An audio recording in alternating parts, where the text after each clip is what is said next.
ला इलाहा इल्लल्लाह।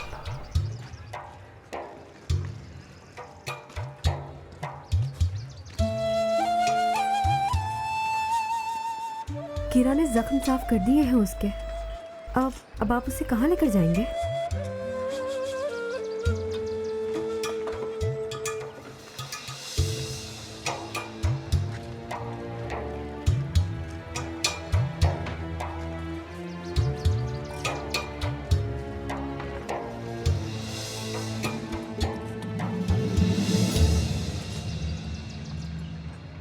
जोंक लग गई होगी गर्दन में, किसी ने काट कर निकाली है।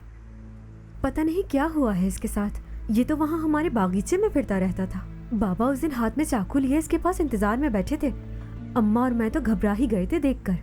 बस यही हुआ होगा। परवाह कहाँ करते हैं आजकल के लोग इंसानों की। ऐसे में कोई जानवर का इतना ख्याल रखे।